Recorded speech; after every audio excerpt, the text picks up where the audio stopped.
All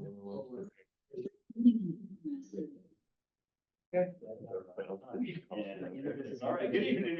Never be ignored. Like we stand for pledge of allegiance.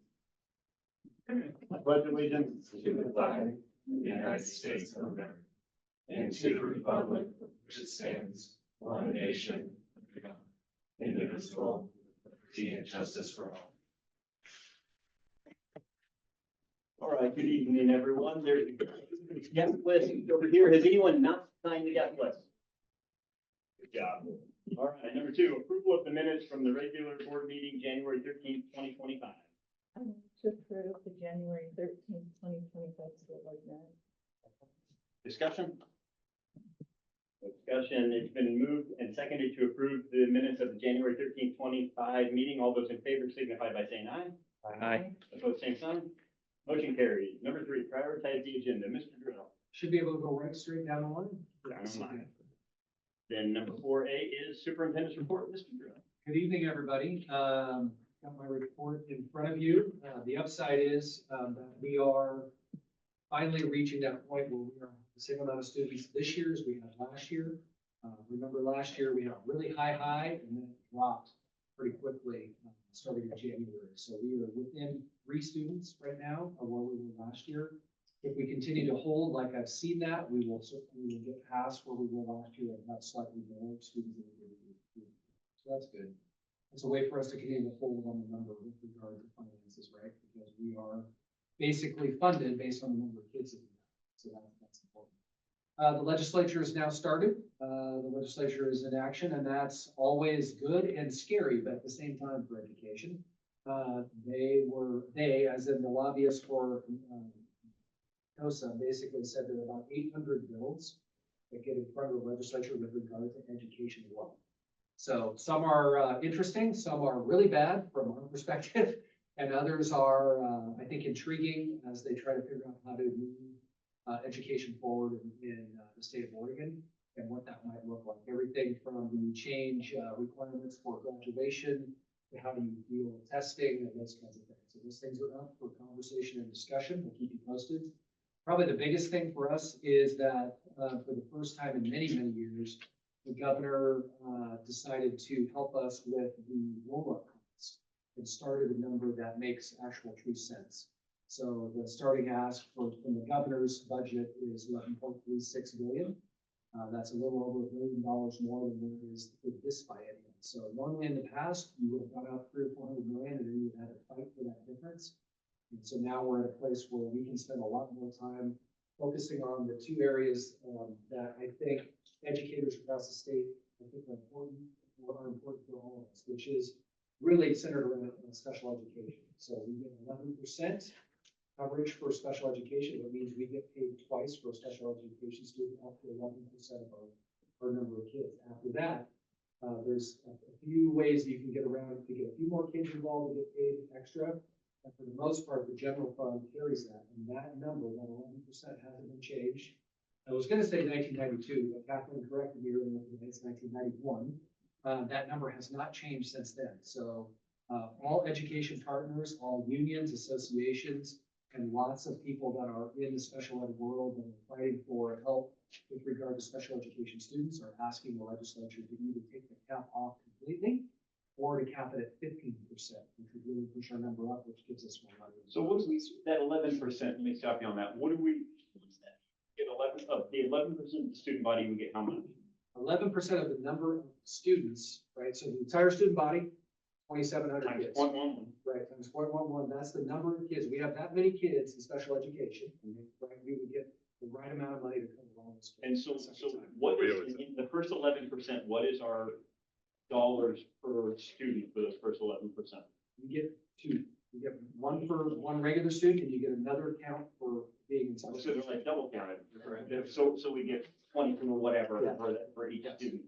Yes. And our number is currently at 16.7.8. Well, I said 7, and then Kathleen came a little bit later after I wrote this, and said actually it's like 16.9. 16.9. Okay. Yeah. Okay, my math says. So the 16.8. difference is, Okay. right, almost 6%. That we don't get that funding on. So, and I'm gonna get off topic here down a rabbit hole, and maybe Kathleen can answer this. what is the average school in the state see for special ed students? Ours is at 16.8. What's typical for a school? I need to go. They Yeah. Sorry. Oh, sorry. It's not your turn, but I got off topic here. I got off script, sorry.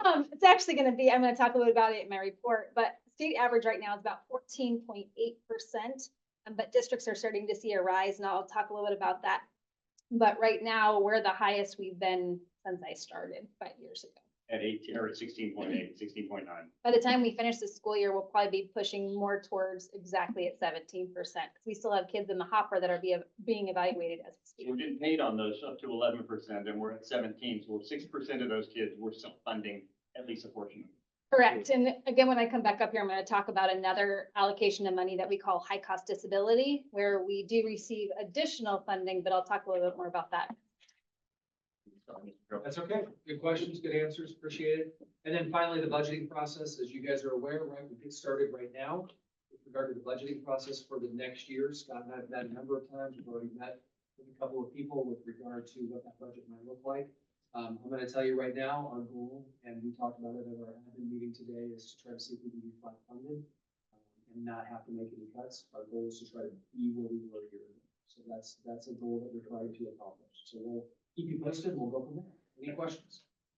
Any questions? Nope. All right, I already asked mine, so you're good. Thank you. Moving on is finance director's report. Mr. Pillar.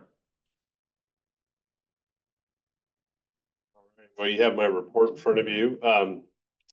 As Mr. Drill said, we're keeping a really close eye on enrollment. That's a big player for us. That was one of the reasons why we had done so well financially the last couple of years. But we're keeping a close eye on that.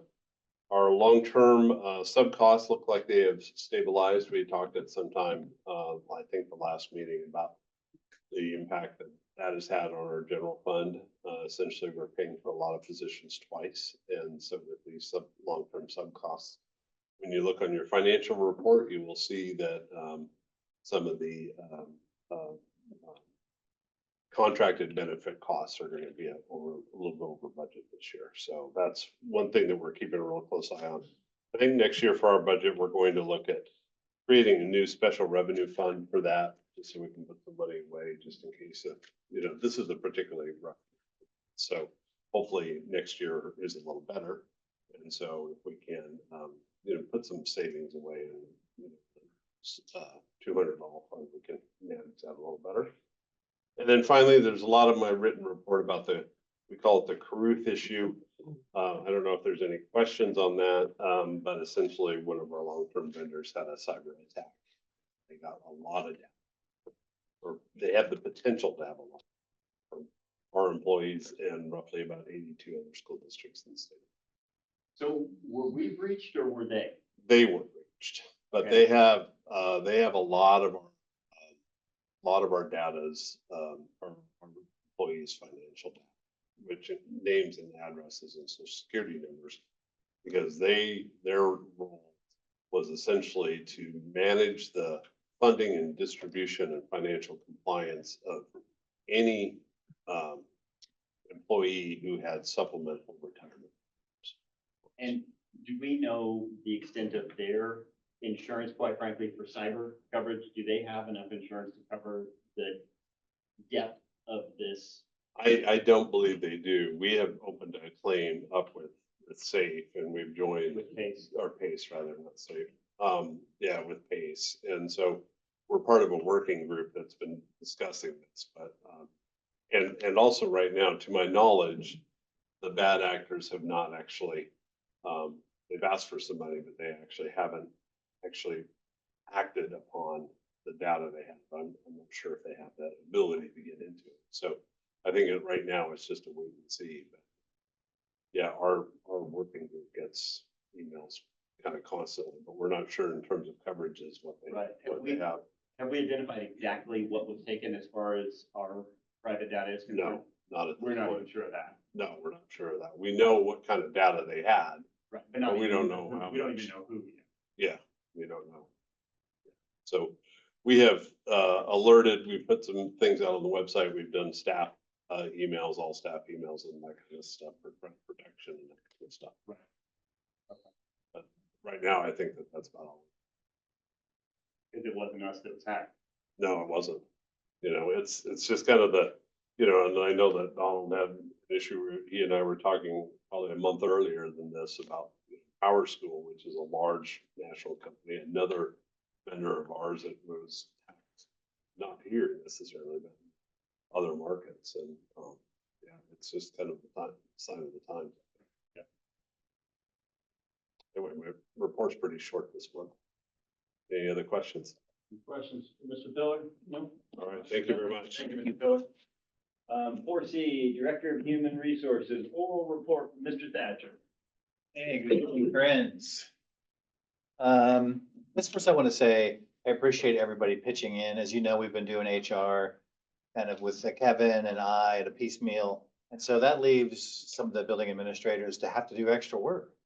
And they have done a ton of extra work to work with me or Kevin in terms of emailing and phone calls. Of course, I'm here on Fridays and Kevin's here on Monday, but I know it's challenging to have not someone you can pick up the phone immediately or be right there.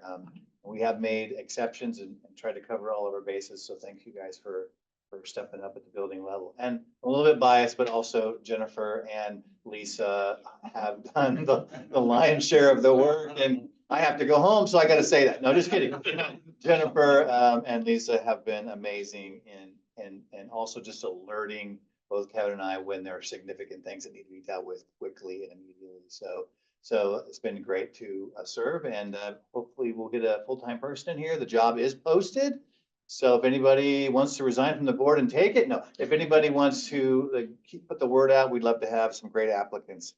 Along those lines, we're really fully staffed right now, especially in certified. We have a couple of IA openings. Obviously, we always have some teachers that are out on leave for family leave and things like that. But for the most part, we are really great in terms of staffing, and so we're happy with that. Also looking forward to negotiations. Obviously, we're going to be negotiating with both unions here coming up shortly. And you just heard what Mr. Drill had to say about we don't have a ton of real precise information right now, and we will. Most of the financial information will come out the May forecast. So we probably won't start too many negotiations until April, because you can start, both contracts are wide open, but you can start doing some of the negotiations in April. But the real meat of it, obviously, is salary and benefits, and you won't know that until that May forecast. So we're looking forward to that. I know you guys will be a part of that too, so we'll have fun together. Another piece of my helping out the district is district test coordinator, and that's ramping up. As you know, 3rd grade through 11th grade, we test all kids in all kinds of areas, mostly math, English language arts, and science. We also do some testing for students that help with testing for students where English is their second language. And so I serve as a district test coordinator for that and have for the last several years.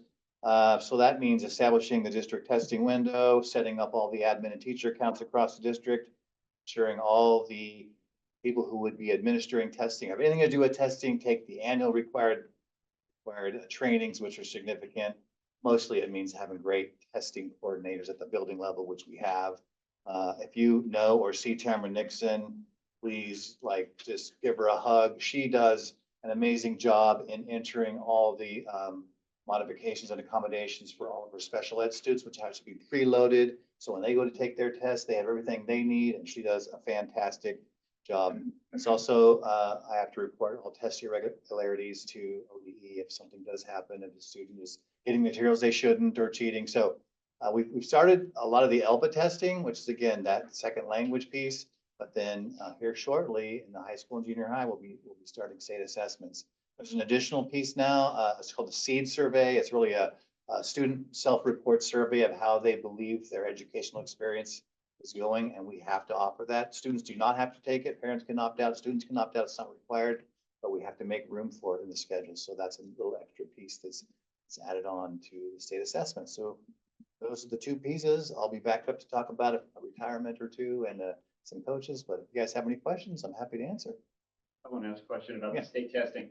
So can you definitively put your finger on changes we've made this school year from things we learned last year in testing?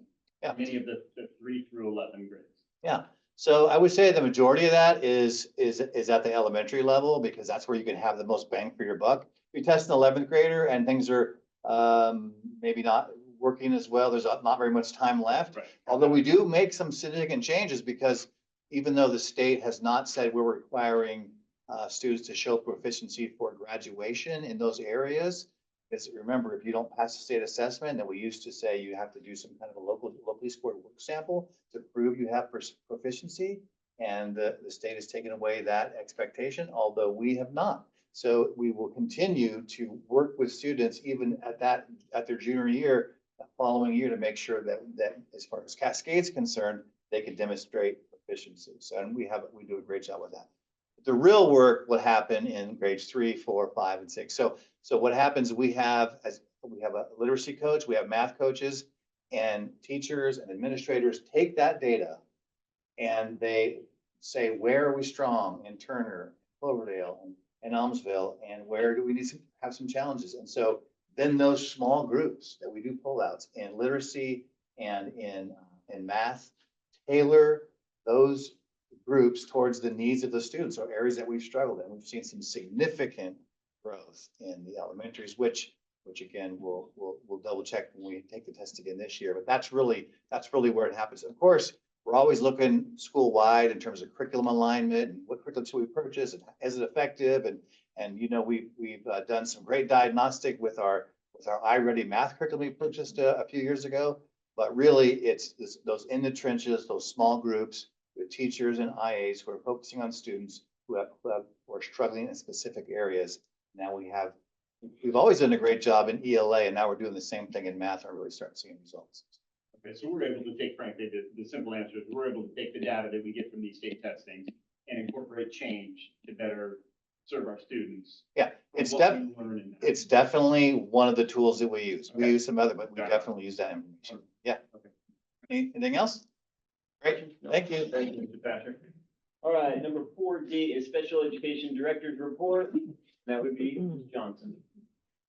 I hand this out to you guys. This, actually, Darren is actually the one that gave it to me, but this kind of summarizes a little bit about what's going on with legislation and special ed funding right now. Thank you for hopping up here and answering questions. It's a hot topic, funding in special education. And so one of your questions was, what was our percentage? And so currently in Cascade, we're at 16.9% special education. And every day the number has kind of increased a little bit more because, like I said, we're constantly in the hopper. We're constantly evaluating students. At the start of this school year, we had 36 new students move into our district, coming from other districts already on IEPs. 36 students is equivalent to a classroom. And if you look at their numbers, when I first started in 2020, we had 382 students, and now we're already over the 460 mark. The reason, which kind of brings me to our graduation rates, because I often hear from families who are moving in or interviewing me before they move in, is that we have really amazing special ed programs, K through 12, and even our adult transition program. Right now, our graduation rates, I have on there for you guys, we ended the year with 88% of our students graduating on time in special ed. Here's some of our surrounding schools. Malala, 72.5, North Bend, 75, North Marion, 46.7%, Central High School, 78.9, Staten, 78.6, Scio, 69.1, Silverton, 82.7, and Sweet Home, 72.7. That says a lot right there. And a lot of that has to do with everybody that's in this room that is serving kids.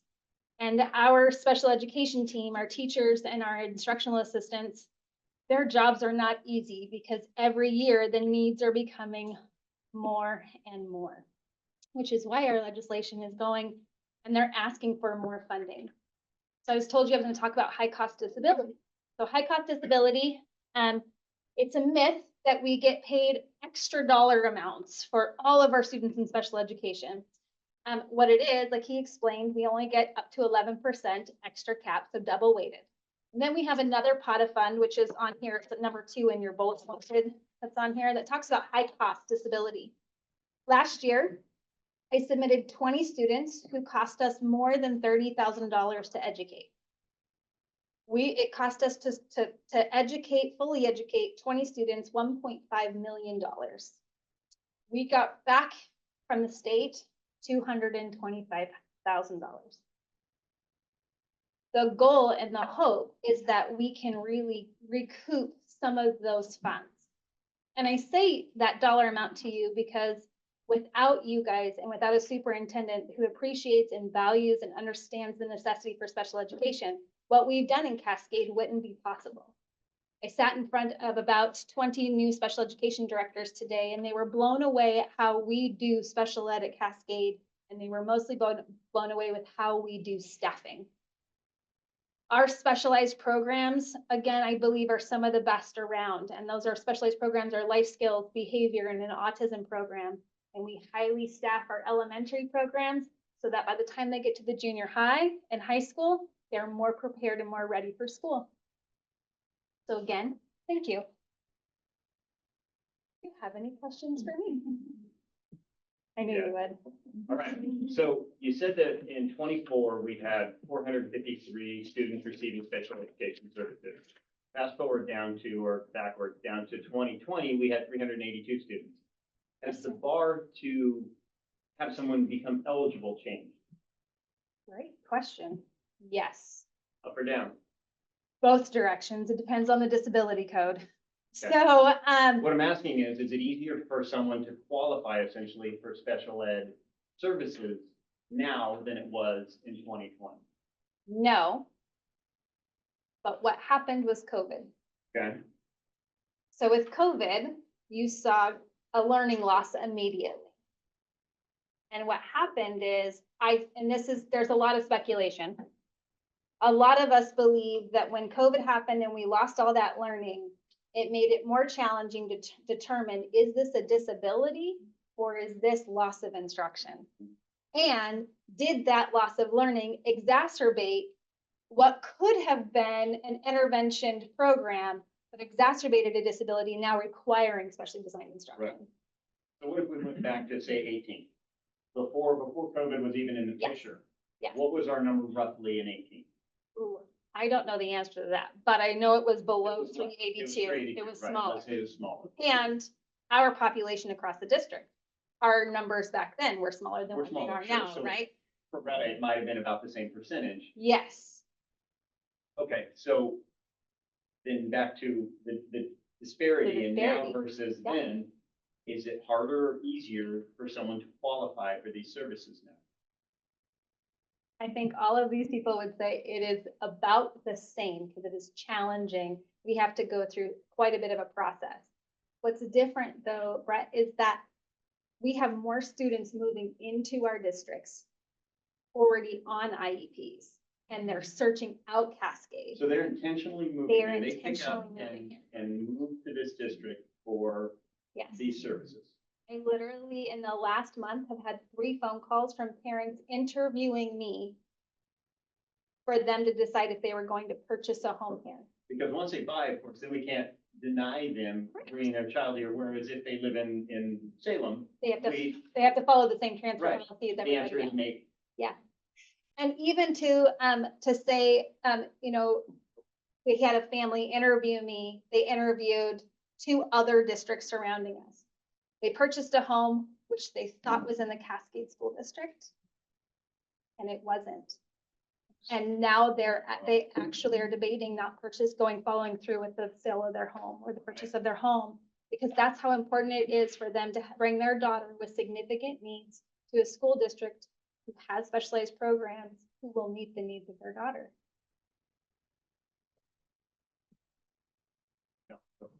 I need to get my head around the budget part here. Yes. Is every young person who has an IEP a special ed student in this conversation? Yes, any student who has an IEP is considered a student in special ed. So is every student with an IEP double counted up to the 11%?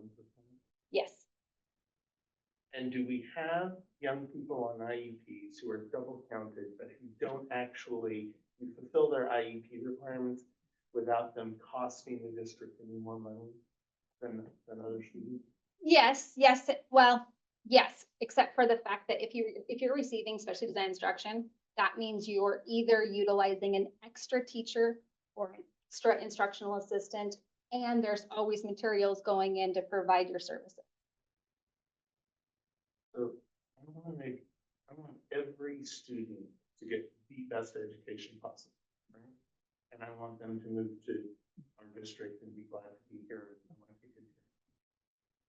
Some percentage of our special ed budget is coming out of is beyond the 11%, is coming out of the general fund. I'm probably not using all the right words, right? You're doing good. As the general fund gets tighter, right? We all agree that generally speaking, we're heading into a tighter environment. How much more pressure can we take in the special ed part of the general fund before the quality of our special ed programs begins to go? You are banking on these people doing way more than 100%, and it's a good bet, but there comes an end to it. You're not wrong. How close are we? Do we have lots of time before we get to that line? No, and I Okay. think that they would agree with this. I would say I like to call myself, and I think Darren calls me the puzzle maker, where I will shift Yeah. and puzzle staffing and tools and resources, and I reprioritize where the need is. And then you get to a point where that puzzle doesn't shift anymore. And then you have to make hard decisions. Darren at this point has been really, I mean, I only go to him with a need. I never go with him with just a want.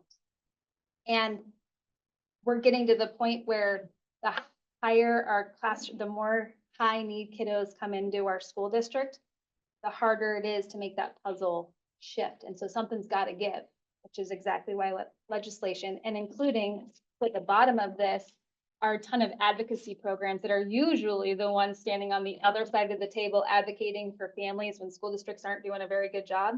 Well, they're actually working together to advocate for fully funding special ed. I don't think bragging is becoming ever, and so I resist the temptation. It's easy to brag about our district when we have our standardized test scores and we have all the student growth this last few years. And these people say, well, we've got safe adults in the buildings, instructional assistants, and more certified people. But we are intervening for kids, right? Directly, small groups, boom, boom, boom, and it's paying off.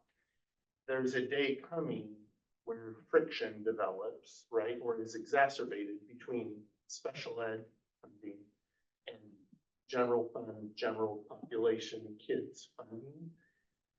I want to be way ahead of that because what the secret here to the recipe that you all have created is the team approach at the building level, right? We don't want to lose the team out. And this threatens that. Okay, thank you. Any other questions? Very much. Moving on, 4E, high school principals report. That would be Mr. Rasmussen. Well, You went home sick today. I'm a little short, quite look like it, but I'll be filling in for a minute for you guys.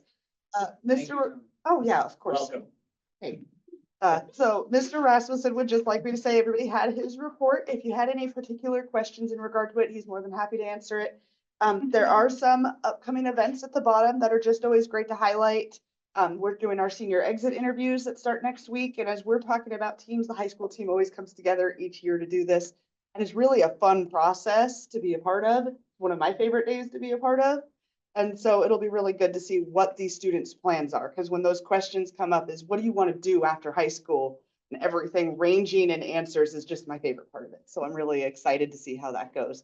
And as the CTE person in me comes out, it's nice to hear those. So I know what opportunities to present to future students, like elevator technicians that I don't know exist, but are a thing. And so as I'm talking about the great team, one part of our team, kind of unsung heroes, are those that do more behind the scenes work. And I wanted to introduce Michaela over here. She's gonna, you can come on up, it's okay. You're all right. And so we have a variety of different things that we do within the school. Michaela plays a very big part with our athletic department, and she's gonna talk a little bit about what she does and kind of give an overview about her part in our team. Thank you so much. Hello, everybody. I just want to share a little bit with you about what I do here and why it's important, I feel, in our school district. So to start, I've been here for 4 years now as the athletic trainer serving the high school, and I just absolutely love it. My job requires me to be proficient in both handling emergency situations and diagnosing injuries, and my primary role here with our athletes specifically is to just help keep them safe and healthy by preventing injury from happening to them, while also making sure I'm returning them to sport safely if an injury has. And so for them specifically, I have to use these roles in my job just every single day. And we actually had a super busy fall this last year when I used, I think, every skill set in the book. At one point, we had 8 injured starting football players sidelined. And this, of course, happened 2 weeks before playoffs started. So had just a limited amount of time to try to get them back and back on the field, but we were able to do that with treatment and rehabilitation. And it was sad. There were some seniors who missed senior night, but we knew the big picture was playoffs, and we actually ended up getting them all back onto the field. So that was a really big win for us for that first playoff game at Willamette. Outside of football, I've just helped numerous athletes here at Cascade. We have a fun tradition. There's a recovery wall hanging up in my office where the idea behind it is there are athletes who suffer injuries that end their season, and that's devastating for them just because now they have to be told you're done for the year, or you just missed out on the remainder of basketball season, but guess what? It comes back next year. And so when that happens to them, we actually put their name up on the wall. And the tradition is when they return to their first game back in their high school setting, we take a picture together and replace their name on the wall with their photograph. And that just signifies the amount of hard work they had to put in and what it took to get there. And so that's a little fun thing we do to just try to keep them motivated in that regard. One of my most memorable success stories with that wall was my second year here.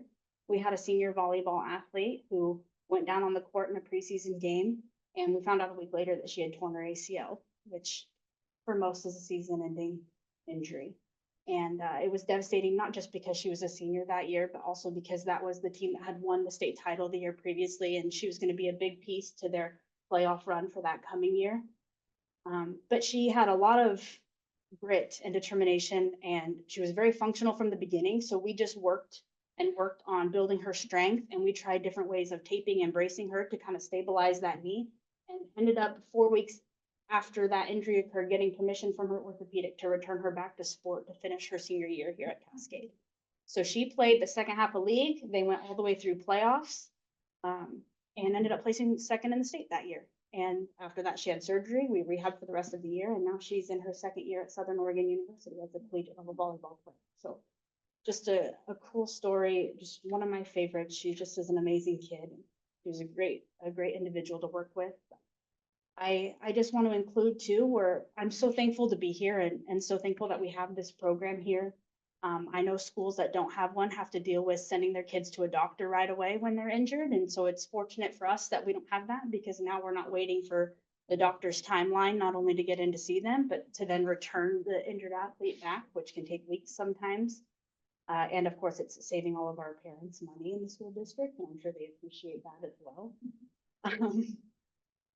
The other piece to that too is with schools who don't have an athletic trainer, if somebody gets hurt, it becomes immediately a coach or an administrator's role to go and assist that athlete. And it just takes away from what they're trying to do there, whether it's coach their team. And so it's really fortunate that I can pull the athlete aside and do that assessment, and they're able to just continue to focus on the role that they have as coaching or managing the crowd.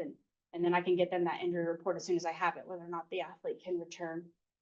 And finally, hitting it a little bit with the heavy, I know, but without an athletic trainer, there's just nobody here to provide emergency services.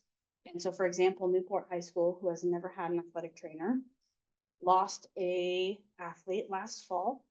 I don't know how many of you had heard about it, but the athlete died of heat stroke at a fall practice when it was 106 or something here, and of course in the 80s there, which is still fairly warm for the coast, but there's just nobody there on site to diagnose the heat exhaustion that he started experiencing, and then of course to provide the proper treatment before paramedics were able to get there. So it was super, super devastating, and I know I reflected on it this year, and so you'll see we have emergency action plans posted at every athletic venue now this year, just because in case I'm not around or can't get there right away, it's just something in place for lay responders to be able to handle until paramedics can arrive. But it's just something that's nice that I can be there for and take care of, and that's what I'm trained to do here.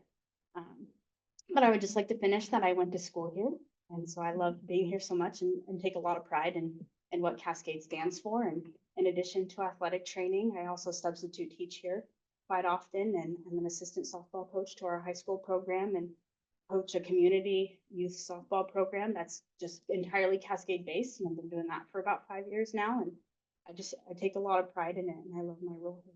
I want to thank you so much for allowing me to come and speak with you today. Thank you.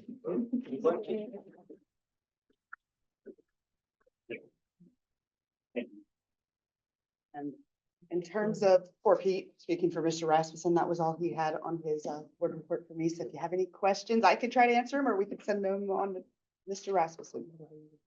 Or questions. Okay, let's- All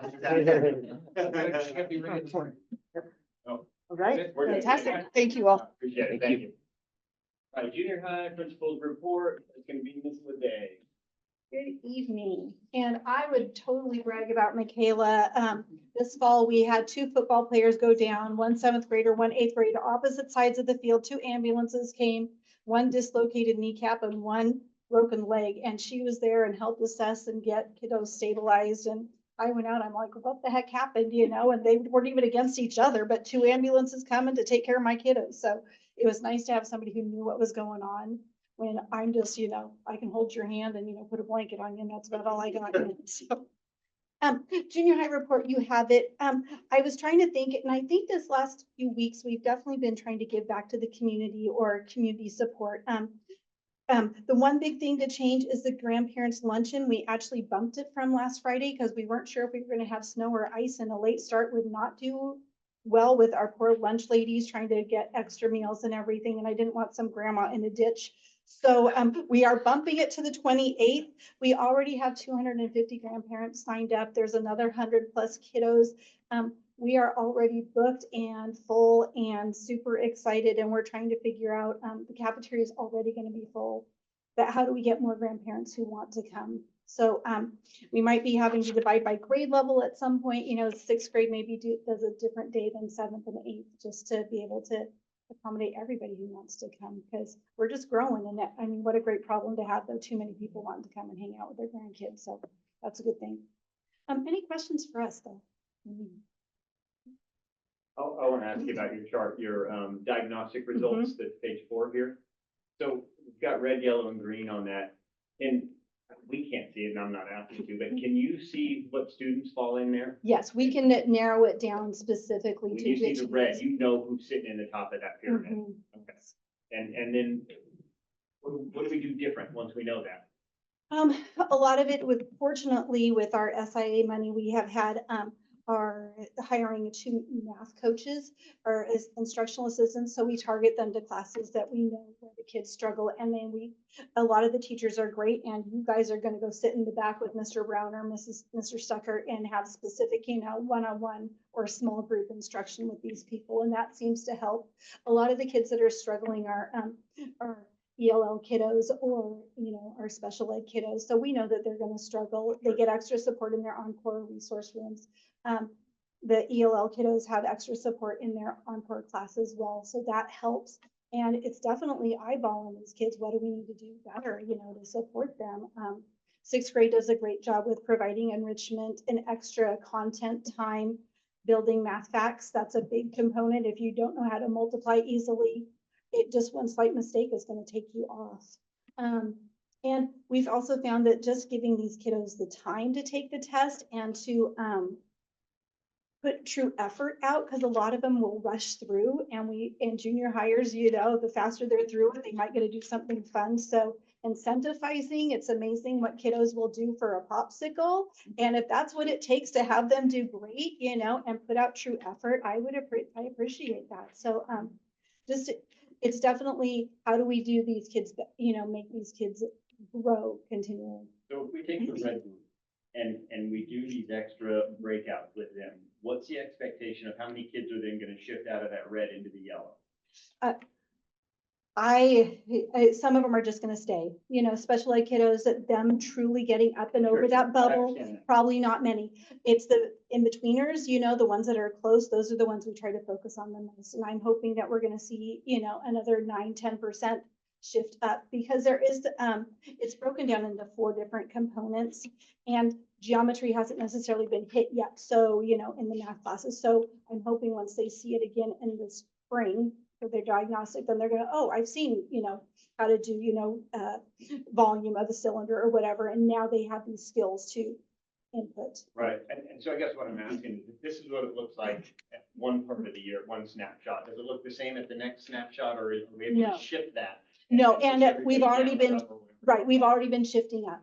So we So we're shifted, seeing the positive growth that we want, once we Yes. identify who the people are that are in that trouble area. definitely. Okay. And even the middle group is making big Then they gains. move down to the green or whatever the Right, case may be, but yes. everybody's able to take a positive step once we can identify and give them the tools they need. Definitely. Okay.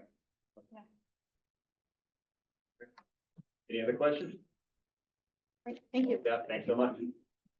Elementary principals report, that is going to Mr. Minzer. Welcome, Mr. Minzer. I almost said good morning. You can if you want. Good evening. You've got my report in front of you. Mr. Stiegel, I wanted to kind of address one of the questions you asked Yeah. Mr. Thatcher about how we use the state testing data. One thing that we did, myself, Katie and Jody sat down in the fall before kids got here and just picked 2 things that we can work on. 2 of those things were in writing, punctuation and citing sources. So we met with our teachers early on and developed a plan to address those issues in small groups. So we use that pretty regularly, and I just wanted to give you a concrete example. Thank you. So just a couple things I wanted to touch on. We had a great opportunity on the 27th of January to meet with our staff and go over our Youth Truth data. And Youth Truth is a survey that surveys students, staff, and families in our district. And we had some great conversation with our staff on some of the data that we received from our students. And particularly one area is that we noticed that boys responded less favorably to certain things than female students did. So it sparked some great conversation and some great things to try and work at building better connections with male students. So that was a very positive thing that we did a couple weeks ago. We have some middle of the year benchmarking data there.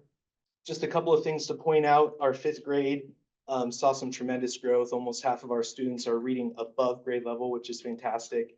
And then 36% are kind of right there, either just below grade level or at grade level. So we're seeing some fantastic growth in there.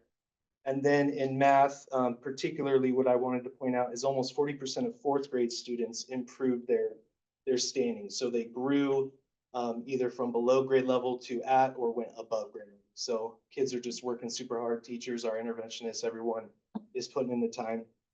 And then last is our 4th grade team. Just wanted to shout them out. They're doing some fantastic hands-on experiential thing. And Mr. Dyer's shaking his head. He had the chance while I was out on paternity leave to come and help out at Almsville a little bit. And he loved checking out the salmon.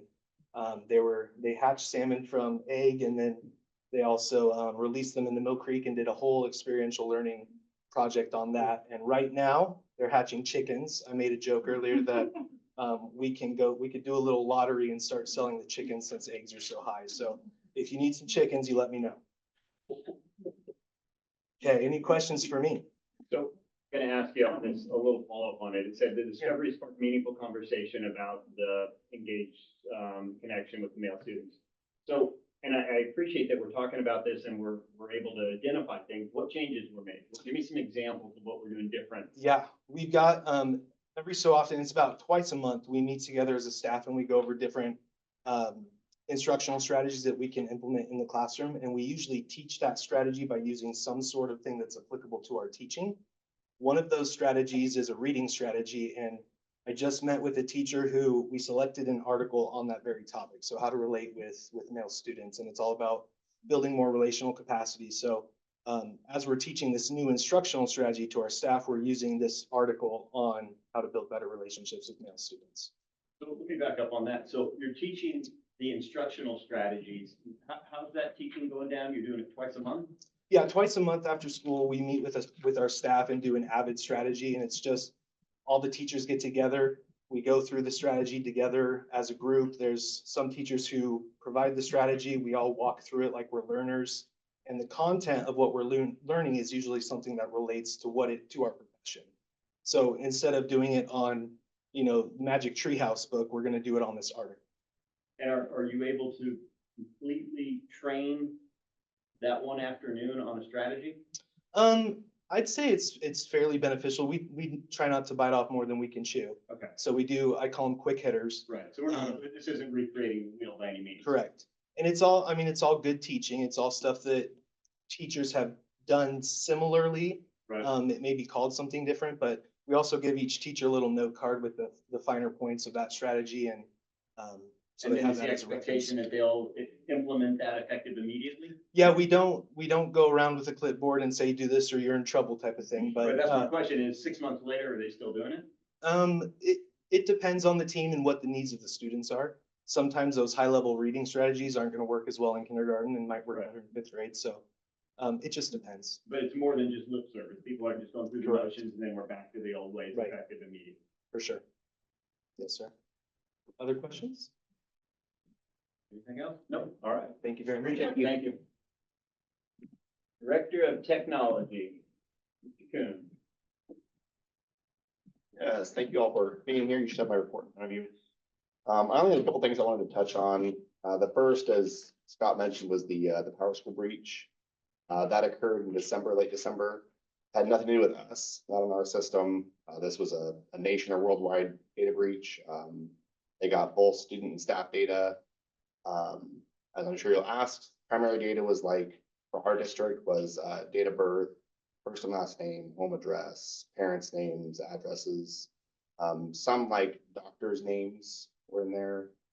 For students, staff was very similar, but for staff, we also had last four of social.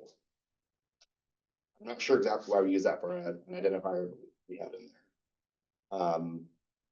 Power School, I do believe, has sufficient insurance. They're the largest SIS posted company in the US, so they're probably pretty well backed. They did pay the ransom, so the hackers that got into their systems are pretty well known for what they did. And as far as hackers go, they're pretty honest, as far as we know. And the belief is they're pretty stand-up people. So our understanding is Power School paid them to delete the data. And basically, as a hacking group, if you delete the data and don't release it, people are going to continue paying you, right? It's good insurance. If you don't delete it and you disclose it later, that group is going to fold and nobody's going to do it. So whether it's gone or not, I don't know. We have to assume it's not, but there is kind of monitoring stuff out there. The Power School is still working on a full investigation, and the breach was very large, right? And they're the largest company in the US. So they're trying to verify, because some school districts had full social security numbers in there. Some districts had other higher sensitive information. So they're kind of the ones that they're getting most attention right now. They're trying to make sure they're whole first. But they're taking care of all the reporting, all the payments and stuff like that. So thankfully, we don't have a lot of exposure there. That was the first thing I wanted to talk about. I know my October report, I talked about doing some security audits. I think Brett was most interested.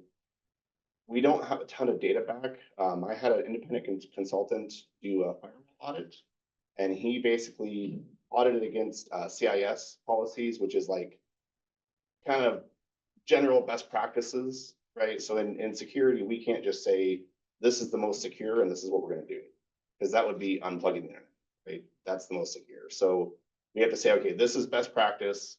This is reality. Let's try and find something. So he did an audit a few weeks ago. We're kind of developing a plan. So we went and said, okay, these are the easy low-hanging fruit. These are the things we can change immediately. We can change these policies and stuff that make us more secure, but don't affect end users quite as much.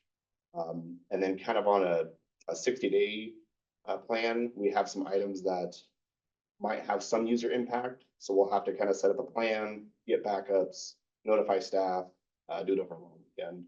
And then we certainly have some items that are gonna be higher impact. So we're gonna wait till summertime, make sure school's out, staffing's low. But we did get that report back and it looked fine. I mean, there were no glowing issues, but obviously there's always room for improvement. The next audit that we're waiting on is from Willamette ESD. And they're kind of going through, there was a questionnaire. And then they're gonna go through and scan our servers and our workstations and just look for patches, look for policies. Again, the same CIS controls kind of looked at, this is best practice, this is where you're at, these are the recommendations. They came out last week to do a scan. And our security posture was such that their tools could scan our systems. So seems good. I'm not gonna say that's like amazing, right? But there were services and firewall ports that they needed access to that apparently are typically open, but we didn't have them. So they're supposed to be coming back this week to try again. But we couldn't get the scan completed because they weren't allowed access. Any questions?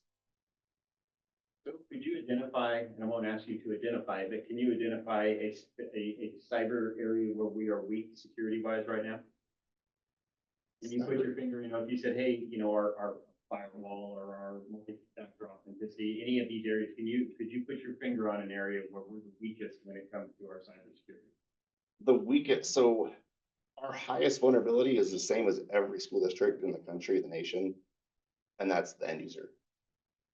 That is the teacher, the principal, the director, the whatever that enters their password and gives the bad guy their password, and now they can do whatever. As far as kind of our local computers and workstations, we're not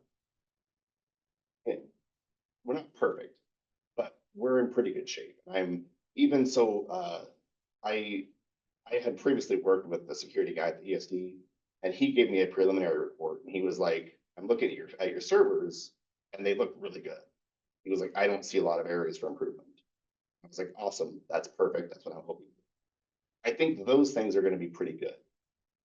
It's more the end user, and I don't know of a way to protect them. There's going to be somebody, and again, it could be me. I'm not saying that, there are certainly some people that are maybe more prone to entering their password on a website. But there's gonna be a user. Based on that laugh we just got, there's more than one. There are, yes. Yeah, and that's one of the things I'm really excited about is I'm really hopeful next year to get know before phishing simulation, which will help us identify those people. It will help provide some training for those people. Can we name them publicly? Maybe a board policy, I don't know. All right, fair enough. Anything else? All right, thank you. Appreciate you. what you're doing. All right, moving on. 5, discussion and communication. 5A, WESD local service plan. Mr. Drill. Yep, so every year, the Willamette ESD lets us know that these are the services that they will provide you for free, the rest for cost. We get a certain amount of money every year based on our size, and we purchase those. All the players involved in that process, special ed, communications, technology, finance, all of the different spaces that we need with regard to that curriculum. Sometimes in instruction, we all go, we have a conversation, say, these are the services that Willamette ESD is requiring us, and they do this every year, that you guys approve what their local service plan looks like. And I'm recommending that you approve it this evening. Later on in April, we go and pick the services. That's how we handle it.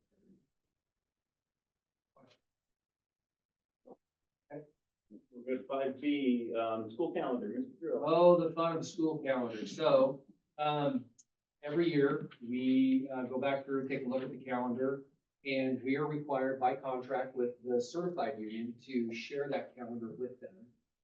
They came back and didn't really have a lot of adjustments. They suggested one thing that really was focused on the high school. Our conversation with the principal, Pete, was that by assisting in one area, that actually doesn't help in another area.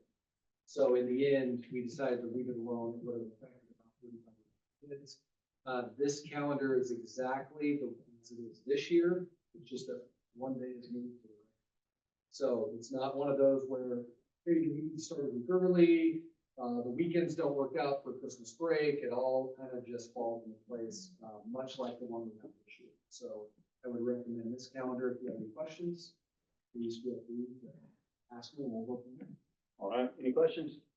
All right, thank you, Mr. Drill. 5C, board policy update. Second round update, for these policies, again, this is after the legislature, the short session legislature went down, finished, and then we also went through all the policies, right, I did that last year. And, we revised them and put these back, these are the updates, the court situation, or the legislature suggested it. There, if I believe in the second one, I don't think there's one in here, that is, like a suggestion, they're all like required. And there's lots of policies and lots of. You're good. Good. Any questions on that? No? All right, thank you, Mr. Drill. Moving on is informational items. We're on 6A, staff retirement. Mr. Thatcher.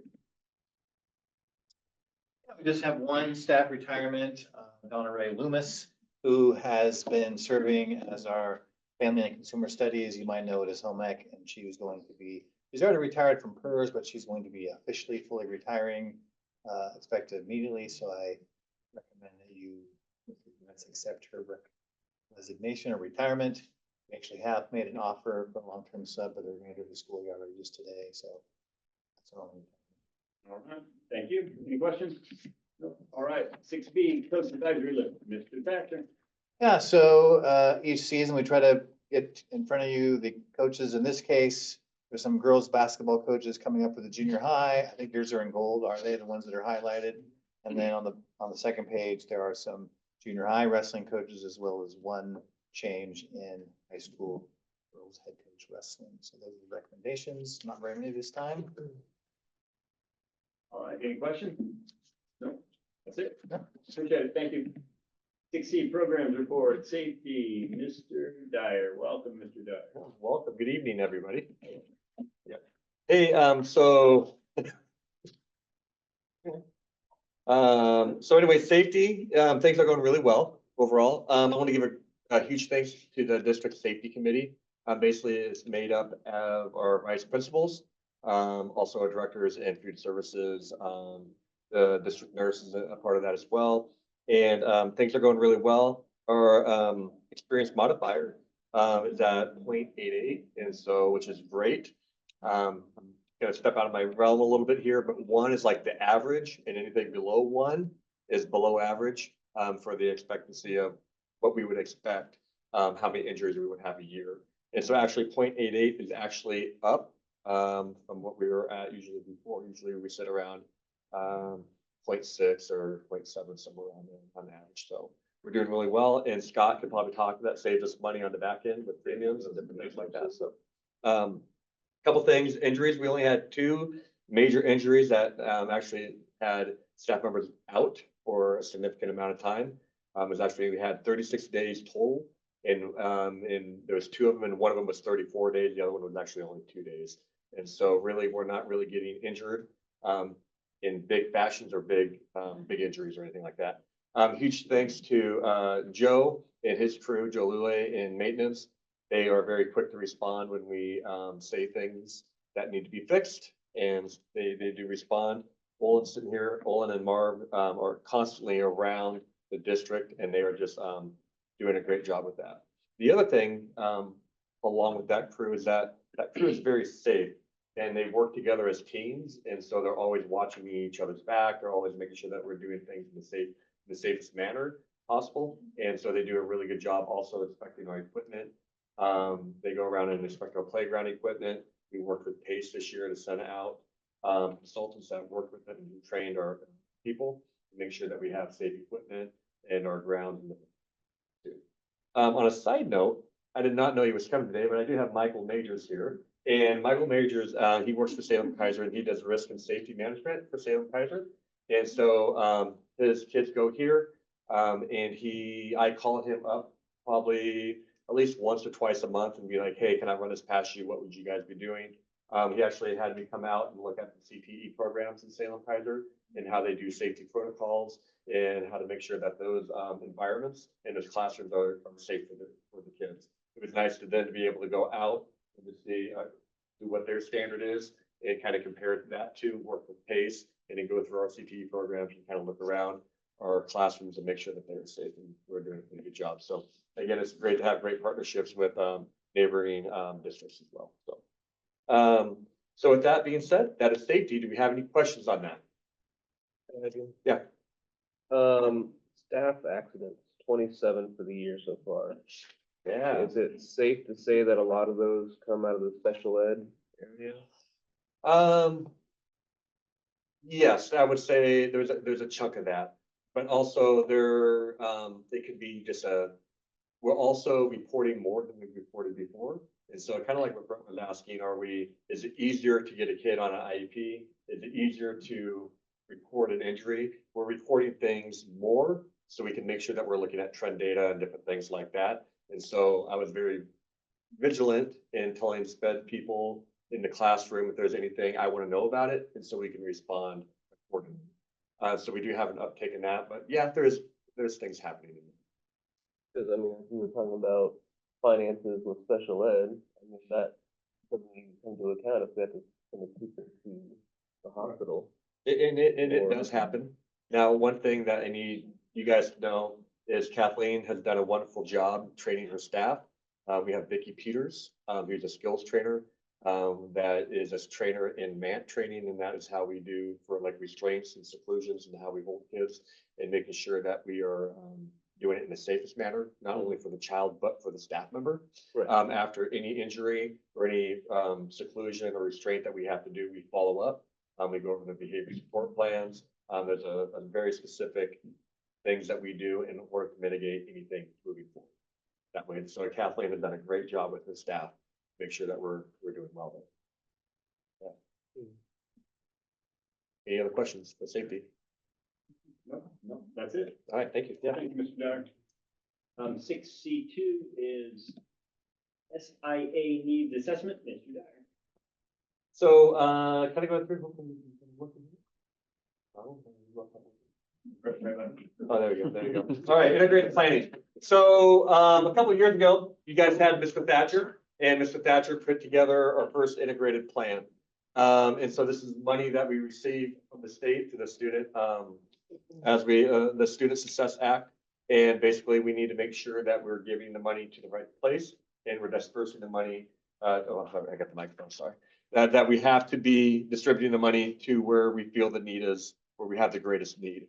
And so what we did is I have an integrated planning team, and I call it the SIA Power Team. And my team members include Marie Thompson, who happens to be in the audience right here, Kelly Farnwell, Debbie Leday, who's over here, and Tony.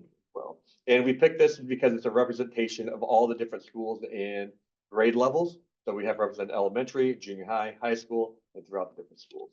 And so again, what we're really looking for here is what do our students need? Where are our gaps? And so we look at, and so this helps us form our budget for the next biennium as we're forming what we need to spend our money on. So we looked at, well, before we going through here, I just need to make sure that you guys know where we're going with the integrated plan. Since you guys might be asking yourself, Mr. Dyer, we just talked about the SIA and we feel like we're going to talk about it again. And we are going to talk about it again. So right now we're going to go over the needs assessment. Then we're going to put together, after we do this, this will allow for you guys to comment. Also, the public who is listening out there, they can comment on this as well. And then the power team, we're going to get together and we're going to make a plan. We're going to make a budget, and then we're going to present that to you in April. And then you guys will approve that plan that we have moving forward. And then after that, there will be yearly reporting in every October, and then also reporting to the state every quarter. But you need to know that this needs assessment is going to be happening every 2 years. So this as we kind of go through. So again, the needs assessment that we did, the way that we did our needs assessment, we went over 3 basically big areas with student data, which is like student assessment scores, graduation rates, attendance rate. We went over the youth truth survey. And so that's perception data from that we actually pulled from parents, students, and staff. and we make sure that we're asking the same type of questions. And then we have empathy calls and meetings, and this is where we're interviewing people from the community, people that work with the community on a daily basis to see what people are saying just out in the community out there. The student assessment. So as we look at one of the things as part of the student data was student assessment, because that really should be driving our students doing well. And then so basically, I can kind of sum this up is we're sitting at average. We are in a lot of areas, sometimes we're high. We're greatly above state average. Other times we're just right at grade average. I mean, state average for all of our assessments when we're talking SBAC and different things like that. We are showing growth in most areas. And like I said, we're doing a really good job with state assessments and just overall assessments in general. The other thing when we talk about assessments, we do, these are the formal ones, but we do, like when we do our benchmarks and we do our more just mid-year assessments, we can kind of, those are things that we also look at as well. The other thing, Youth Truth Survey, what we kind of got from that, the positives was that we have great relationships with our kids. We have supportive teachers and strong relationships. And well, I don't know why I didn't finish that there, but elementaries, people really feel like our elementaries are getting our kids ready for the secondary and that they are ready to kind of go. And so those things that we already know. Blind spots, things that came out was our facilities are in need of some help. Safety, just in safety, we're talking door locks, just upgrading safety procedures, camera safety is something that parents just want to see. And then special ed experience. And so again, when we look at that, it's not that SPED is bad or anything like that, but sometimes when kids that are in IEPs, sometimes they miss out on an elective because they have to do resource room and they don't get to do the same thing as everybody else. And again, this is perception data. So this is how they're feeling. And sometimes they feel like well, where do I fit in and whatnot? But to be quite honest, most kids feel that way in junior high. And so sometimes it's just magnified with a kid on an IEP. Possible adjustments, safety upgrades, SPED supports, and we're looking at a bond is a possible thing that would be really helpful. Empathy calls, and again, what we focused on here was our groups, focal groups. So this is like Indigenous population, LGBTQI plus, English learners, SPED, African American, Black students, Latino, immigrant refugees. And so from the positive of this is that these populations, they feel our schools are safe.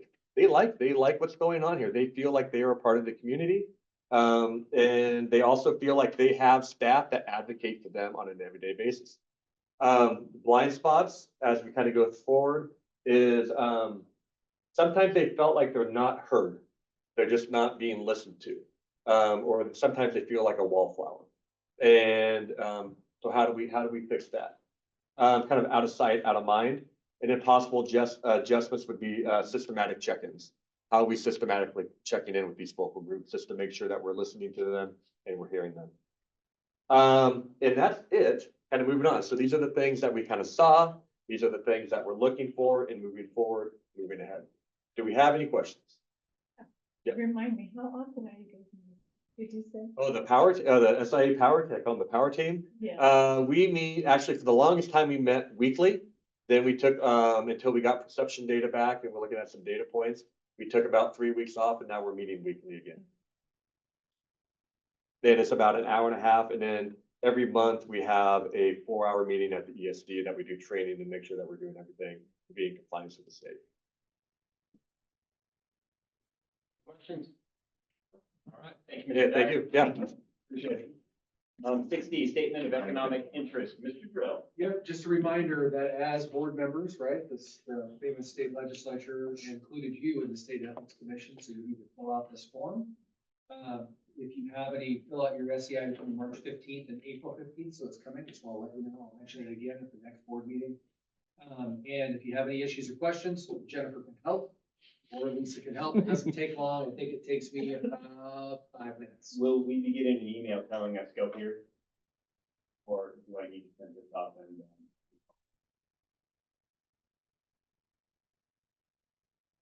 and?